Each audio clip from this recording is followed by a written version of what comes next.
नमस्कार, प्रणाम साथियों। टुडे न्यूज़ चैनल में आप सभी का स्वागत है।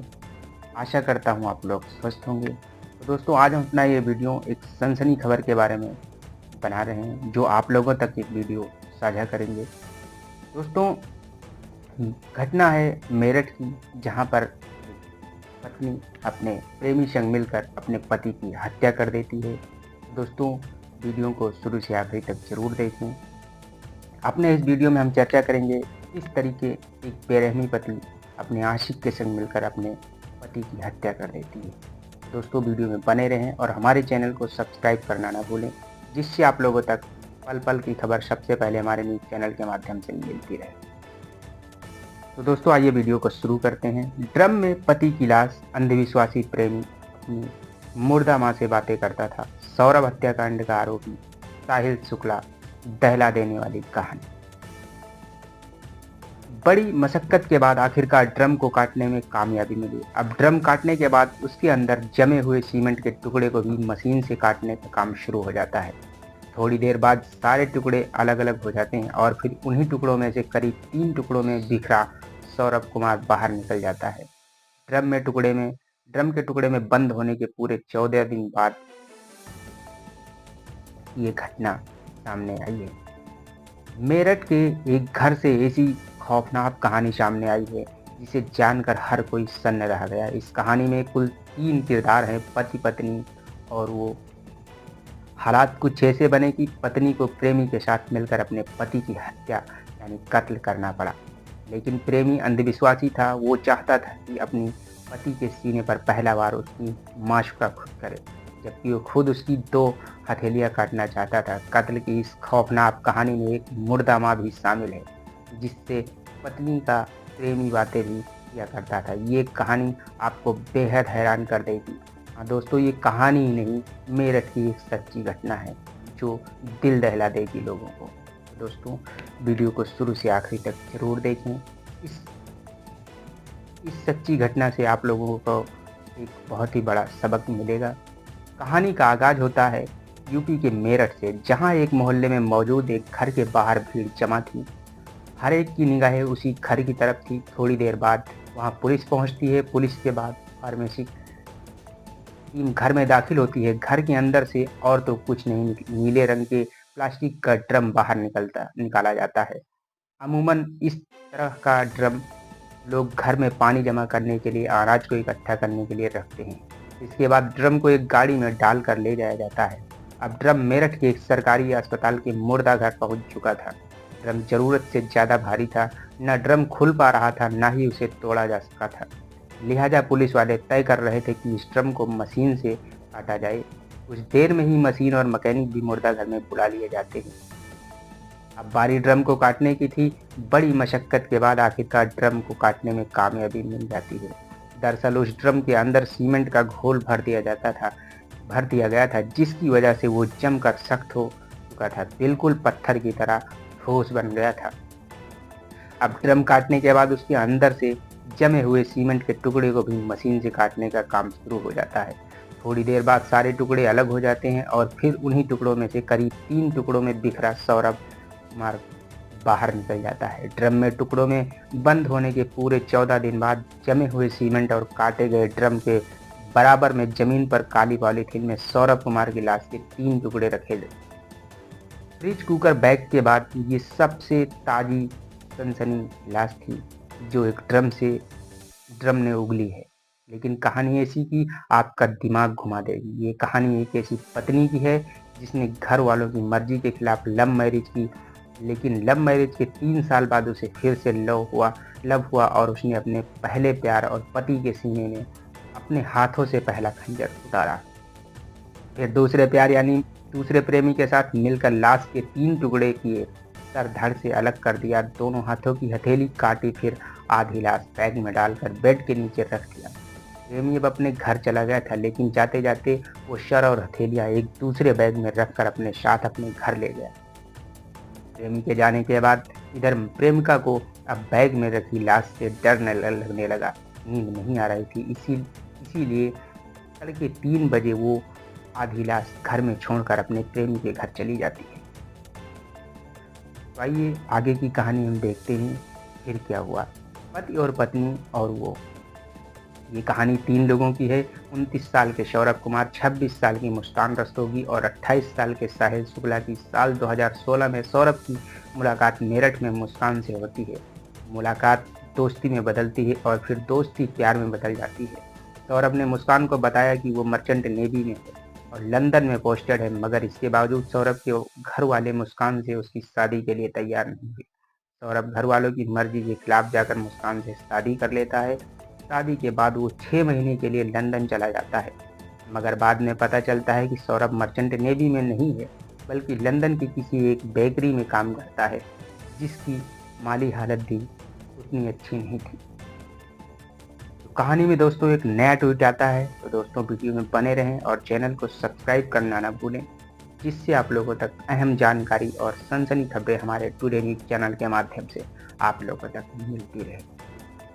और हमारा इस वीडियो से मेन फोकस है आप लोगों को जागरूक करना और मुस्तैद रहने के लिए। कहानी में आया नया ट्वीट। इधर सौरभ और मुस्कान को तब तक एक बेटी हो चुकी थी। बेटी होने के बाद अब सौरभ के घर वाले भी उससे एक करीब आने लगे थे, मगर तभी कहानी में एक नया ट्विस्ट आ जाता है। सौरभ ज़्यादातर लंदन में रहता था और मुस्कान अकेली अपनी बेटी के साथ किराए के मकान में रहती थी। इसी दौरान मुस्कान की मुलाकात उसी मोहल्ले में रहने वाले साहिल शुक्ला से होती है।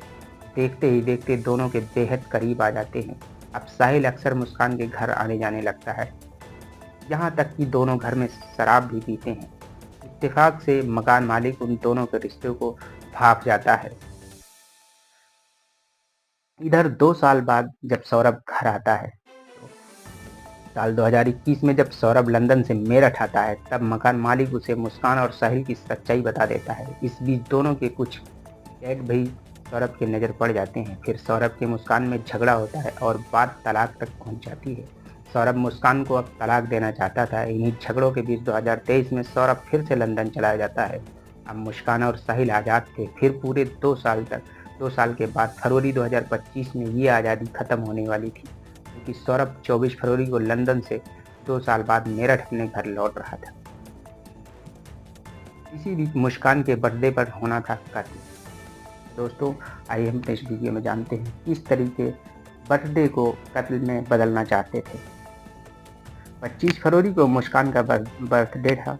वो उसका बर्थडे मनाने के लिए आ रहा था, लेकिन इधर मुस्कान कुछ और ही प्लान करके बैठी थी। उसका इरादा ठीक बर्थडे वाले दिन यानी 25 फरवरी को ही सौरभ को मार देने का था, मगर ऐसा हो न सका। 25 फरवरी वाली प्लानिंग फेल हो गई और सौरभ बच गया, मगर मुस्कान और साहिल अगली प्लानिंग में जुट गए थे। मुस्कान की बेटी का एग्जाम चल रहा था। 3 मार्च को एग्जाम खत्म होते ही मुस्कान ने अपनी बेटी को अपने माँ के घर भेज दिया और 3 मार्च का दिन सौरभ के लिए कत्ल के लिए चुना गया। आइए हम चर्चा करते हैं। मुस्कान और साहिल ने चाकू से किया हमला। उस दिन रात को जैसे ही सौरभ अपने कमरे में सोने गया, मुस्कान ने साहिल को बुला लिया। इसके बाद पहले मुस्कान ने सौरभ के सीने पर तेज धार खंजर से वार किया और फिर साहिल चाकू लेकर सौरभ पर टूट पड़ा। सौरभ पूरी ताकत से लड़ने की कोशिश कर रहा था, लेकिन अंततः वो हार गया।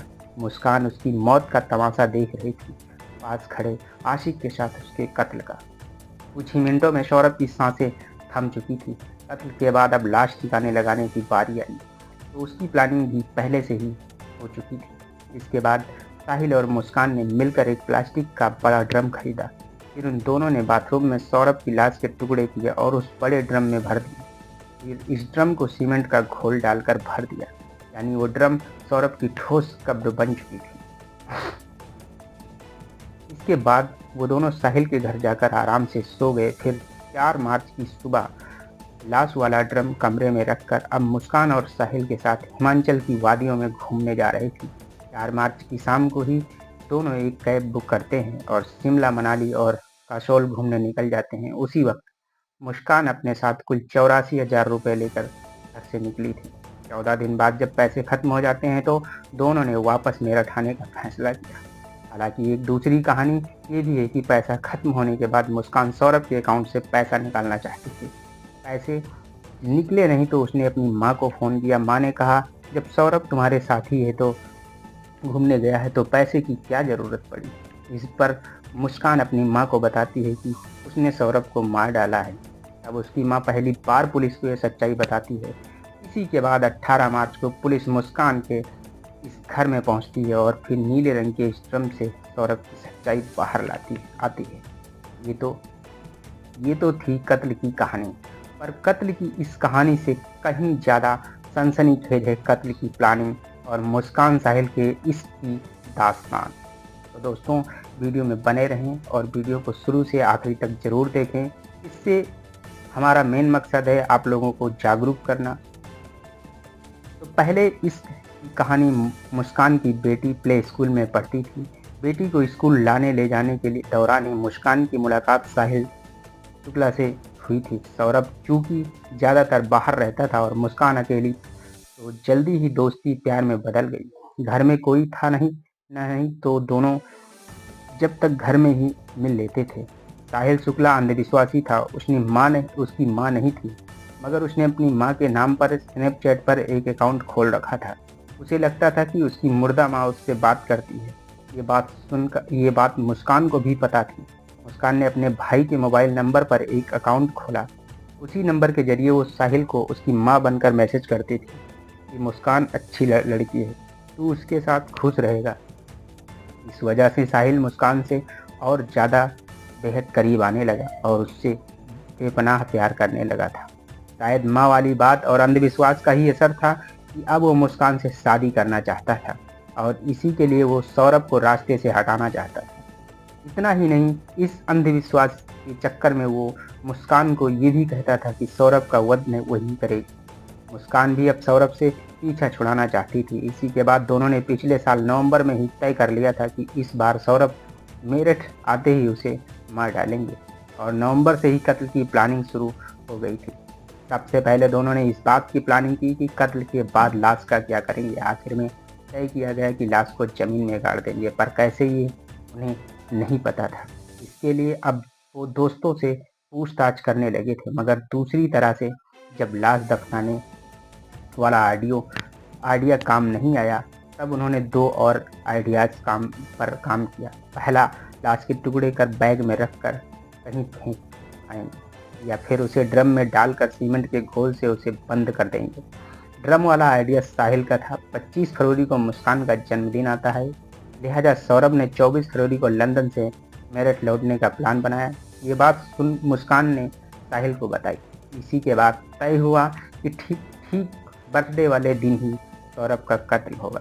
प्लानिंग ये थी कि शराब में बेहोशी की दवा मिलाकर उसे पिला देंगे, फिर मार डालेंगे, मगर उस रात सौरभ ने शराब भी नहीं पी।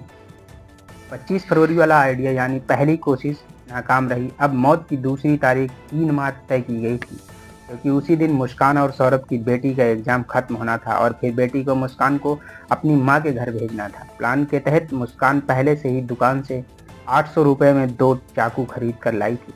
दुकानदार को शक न हो इसीलिए कहा कि मुर्गा काटने के लिए चाकू चाहिए। फिर 3 मार्च की रात आई। इस बार शराब की जगह मुस्कान ने सौरभ का पसंदीदा खाना कोफ्ता बनाया, उसी में बेहोशी की दवा मिला दी। जब सौरभ बेहोश हो गया तब देर रात मुस्कान ने साहिल को घर बुलाया और फिर सौरभ के सीने पर पहला वार मुस्कान ने ही किया, क्योंकि सौरभ अंधविश्वासी था और चाहता था कि सौरभ का वध मुस्कान करे। ये साहिल का अंधविश्वास ही था कि उसने कत्ल के बाद सौरभ की दोनों हथेलियाँ काटी थी और फिर उसका सिर और हथेलियाँ अपने साथ बैग में रख कर ले गया था। दोनों ने ये भी पहले से ही तय कर लिया था कि कत्ल के बाद वो शिमला चले जाएंगे और सबको यही लगेगा मुस्कान और सौरभ साथ घूमने गए हैं। कत्ल के बाद सौरभ का फ़ोन भी मुस्कान के पास था। वो सौरभ के फ़ोन से ही उसके भाई बहन को मैसेज करती या मैसेज का रिप्लाई देती, ताकि सभी को ये लगे कि मैसेज सौरभ भेज रहा है। पर किस्मत का खेल कहिए या फरेब, बकौल मेरठ पुलिस मुस्कान सौरभ या कत्ल तो करना चाहती थी, पर वो साहिल से शादी नहीं करना चाहती थी और साहिल ये सब कुछ सिर्फ मुस्कान से शादी करने के लिए कर रहा था। यानी कहानी का क्लाइमैक्स ऐसा नहीं होता तो क्या पता मुस्कान पार्ट 3 भी बन सकती थी। तो दोस्तों, ये आज हमारे टुडे न्यूज़ चैनल के माध्यम से कुछ अहम जानकारी जो आप लोगों से साझा की गई। आप लोगों से को हमारी ये कहानी नहीं, एक सच्ची घटना है। आप लोगों को कैसी लगी कमेंट बॉक्स में ज़रूर बताएं। तब तक के लिए जय हिंद, जय भारत।